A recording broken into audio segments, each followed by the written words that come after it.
Yo mga idol, kamusta? Sports Talk PH nga pala. Ang batikos kay Inoue, pag-usapan natin yan mga idol. Ngunit bago ang lahat ay huwag kakalimutang mag-subscribe at i-click ang notification bell button for more sports talk. So matapos nga pong i-anunsyo kahapon na opisyal ng kasado ang bakbakan sa pagitan ng undisputed super bantamweight world champion Japanese monster na Oya Inoue at ng pambato ng Mexico na si former world champion Luis Nery na gaganapin sa buwan ng Mayo, ay tila nababatikos nga po ng husto ngayon ang binansagang halimaw ng Japan. Ito po ay matapos ibunyag ng lehitimong boxing insider na si Mike Coppinger na ito palang si Luis Nery ay nasintensyahan na bawal ng lumaban sa bansang Japan habang buhay matapos nitong mag-overweight at magpositibo sa pinagbabawal na gamot noong taong 2018. Pinarusahan ng ban for lifetime si Luis Nery ng Japan matapos nitong talunin ng 2 beses ang Japanese long-time champion na si Shunsuke Yamanaka.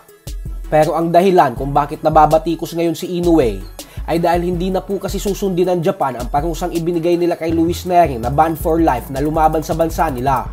Dahil ayon mismo sa ESPN, ay sa bansang Japan pa din daw gagawin ang bakbakan ni Inoue at Nery sa buwan ng Mayo.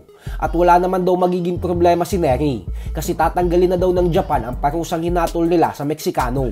Nang sa ganon ay makalaban ulit si Nery sa bansa nila. Para sa Japan pa din ganapin ang pagdedepensa ni Inoue ng kanyang 4 na titulo kontra kay Luis Nery. Nababatikos po ng mga fans si Inoue ngayon kasi lumalabas umano na protektado talaga ito ng husto.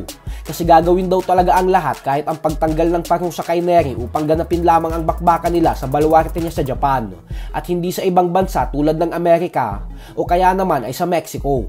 Sobrang laki po kasi ng advantage ni Inoue pag sa bansa niya ginaganap ang laban. Dahil bukod sa full support ang kanyang mga kababayan na siyang mas lalong nagpapagana sa yung magpakita ng magandang performance, ay Japanese Boxing Commission din ang masusunod sa mga patakaran na kailangan sundin sa laban. Sa kabilang banda naman mga idol ay matapos nga pong sabihin ni Ryan Garcia na hindi na siya lalaban kay 2-division world champion Devin Haney at bagkos ang laban kontra sa WBA Junior Welterweight World Champion Rolando Romero na lang ang kanyang gustong gawin, ay tila ininsulto naman nga po ito ng current WBO World Champion Teofimo Lopez.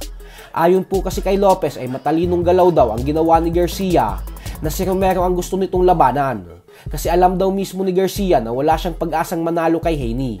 Pero kung si Romero umano ang lalabanan nito, ay malaki ang pag-asa niyang manalo. At kapag nanalo ito ay magiging isang ganap na world champion na din siya.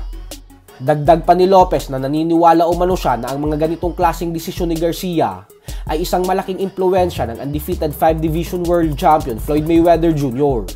Matapos daw kasi ng madalas na pagsasama ni Garcia at Mayweather sa mga huling araw na ito, ay kapansin-pansin na nagiging magulang na din daw si Garcia sa mga desisyon at kondisyones na ibinibigay nito bago siya tuluyang pumasa sa laban. Malaki umano ang posibilidad na si Mayweather ang nasa likuran ng lahat ng ito kay Garcia kasi ito umano ang mga binibigay na mga payo ni Floyd. So hanggang dito na lang po muna tayo mga idol. Sports Talk PH, kakaiba ang laban ng mga Pinoy.